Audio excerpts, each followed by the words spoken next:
فاطمہ ایک غریب مگر عزت دار خاندان سے تعلق رکھتی تھی۔ دن بھر قرآن کی تلاوت کرتی، خواتین کو دینی تعلیم دیتی اور اللہ کا ذکر کرتی۔ اس کے حسن و تقوی کی خوشبو نہ صرف انسانوں میں بلکہ جنات کی دنیا میں بھی پہنچ گئی۔ ایک دن ایک جن جو کئی صدیوں سے جنگلات میں بھٹک رہا تھا، فاطمہ کی آوازن تلاوت قرآن سے متاثر ہو کر اس کے قریب آیا۔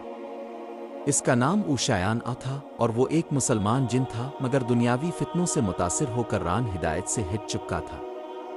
شایان فاطمہ کی آواز سے ایسا متاثر ہوا کہ دل سے تائب ہو گیا۔ اس نے سوچا، یہ عورت تو فرشتوں جیسی ہے، کاش میں اس سے نکاح کر سکوں۔ مگر چونکہ وہ جانتا تھا کہ انسان اور جن کا نکاح نادر اور خطرناک عمل ہوتا ہے، اس لیے اس نے ایک عالم جنات سے مشورہ کیا۔ عالم جن نے کہا، اگر تمہاری نیت پاک ہو تو پہلے اللہ کے نزدیک توبہ کرو اور اپنی نیت کو صرف دین کے لیے خالص کر دو، نکاح کے لیے نہیں بلکہ اس نیک عورت کی دعاؤں کا طلبگار بنو۔ شایان نے کئی دن جنگل میں عبادت کی، روزے رکھے اور پھر فاطمہ کے گھر آیا۔ انسانی روپ میں اجازت لے کر فاطمہ نے اس شخص کو پہچانا نہیں مگر وہ کچھ عجیب محسوس کر رہی تھی۔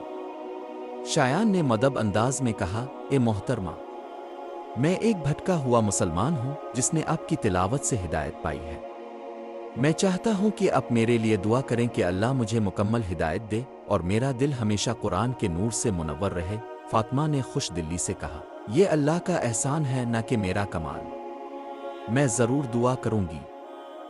شایان نے دعا مانگی اور جن کی دنیا میں واپس چلا گیا ہمیشہ کے لیے۔ چند ماہ بعد فاطمہ نے ایک خواب دیکھا جس میں ایک نورانی چہرہ کہہ رہا تھا، اے فاطمہ، تمہارے حسن نے نہیں، تمہارے کردار نے ایک گناہگار کو ولی بنا دیا۔ اس کے بعد فاطمہ کا دل اللہ کی یاد میں اور بھی زیادہ لگنے لگا اور وہ خود بھی اللہ کی ولیہ بن گئی۔